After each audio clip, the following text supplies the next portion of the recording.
بسم الله الرحمن الرحيم.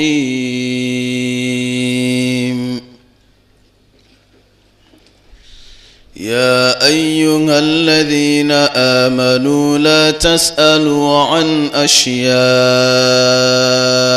إن تبد لكم تسؤكم وإن تسألوا عنها حين ينزل القرآن تبد لكم عفى الله عنها والله غفور حليم. قد سألها قوم من قبلكم ثم أصبحوا بها كافرين. ما جعل الله من بحيرة ولا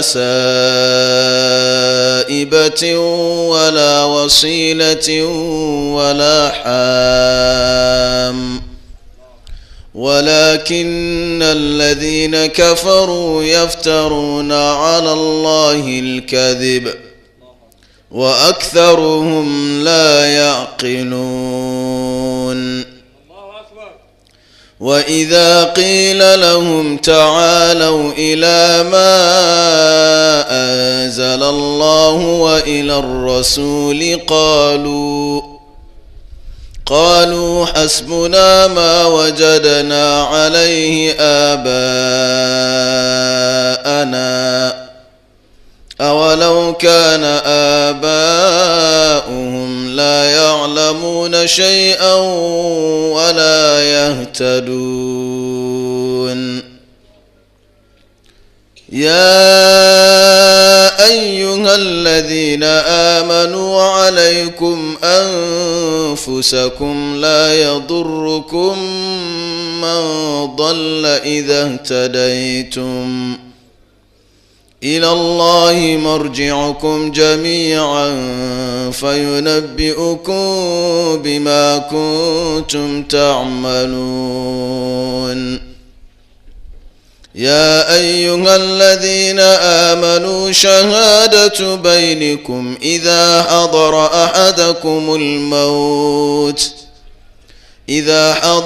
أحدكم الموت حين الوصية اثنان ذوى عدل منكم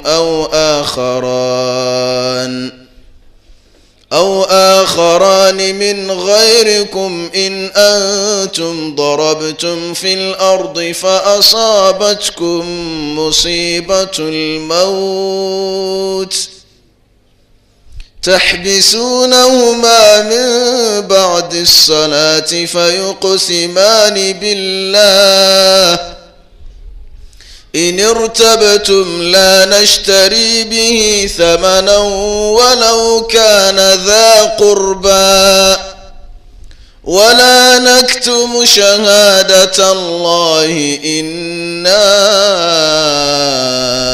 إذا لمن الآثمين. فإن عثر على أنهما استحقا إثما فآخران يقومان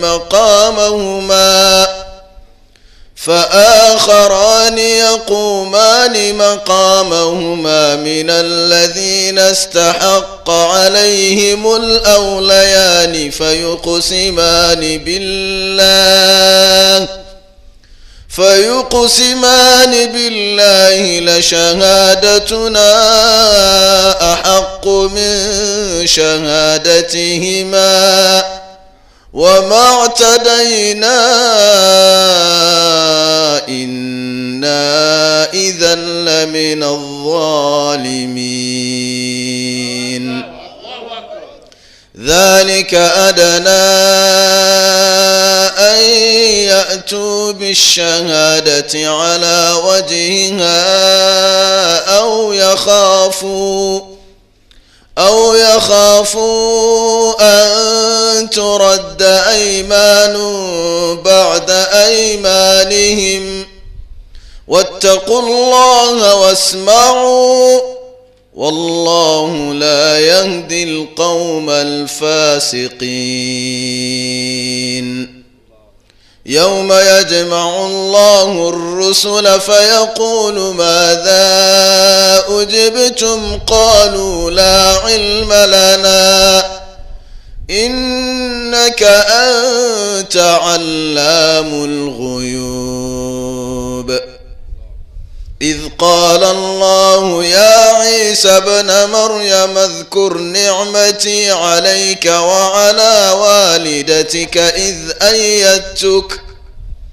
إذ أيدتك بروح القدس تكلم الناس في المهد وكهلا وإذ علمتك الكتاب والحكمة والتوراة والإنجيل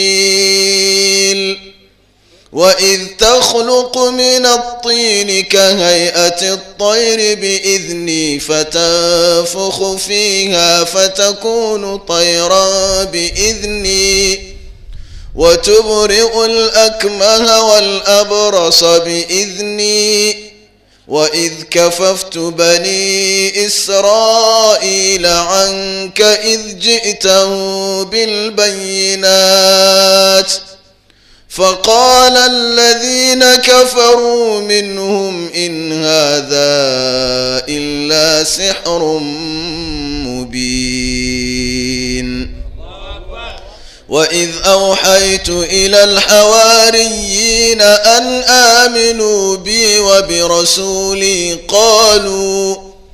قالوا آمنا بالله واشهد بأننا مسلمون.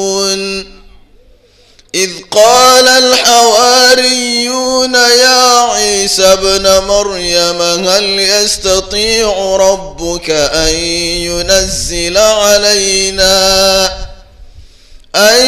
ينزل علينا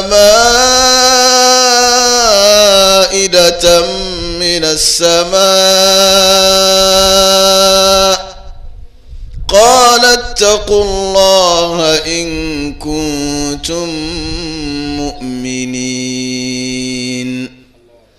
قالوا نريد أن نأكل منها وتطمئن قلوبنا ونعلم أن قد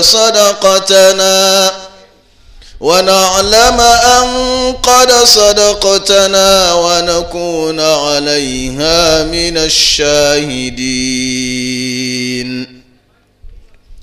قال عيسى ابن مريم اللهم ربنا أنزل علينا مائدة من السماء تكون لنا عيدا لأولنا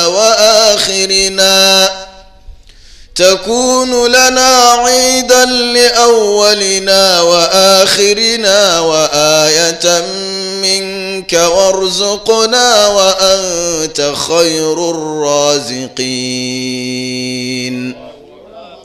قال الله إني منزلها عليكم فمن يكفر بعض منكم فإني أعذبه عذابا لا أعذبه أحدا من العالمين.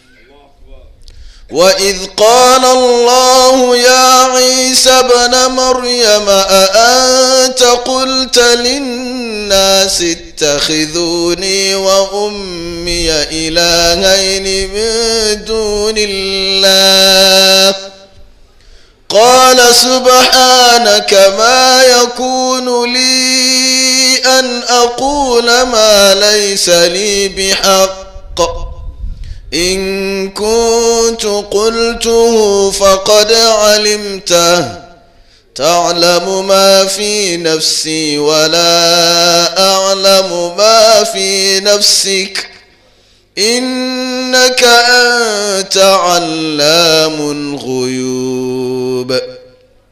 ما قلت لهم إلا ما أمرتني به أن اعبدوا الله ربي وربكم وكنت عليهم شهيدا ما دمت فيهم فلما توفيتني كنت أنت الرقيب عليهم وأنت على كل شيء شهيد إن تعذبهم فإنهم عبادك وإن تغفر لهم فإنك أنت العزيز الحكيم قال الله هذا يوم ينفع الصادقين صدقهم لهم جنات تجري من تحتها الأنهار خالدين فيها أبدا رضي الله عنهم ورضوا عنه ذلك الفوز العظيم لله ملك السماوات والأرض وما فيهن وهو على كل شيء قدير.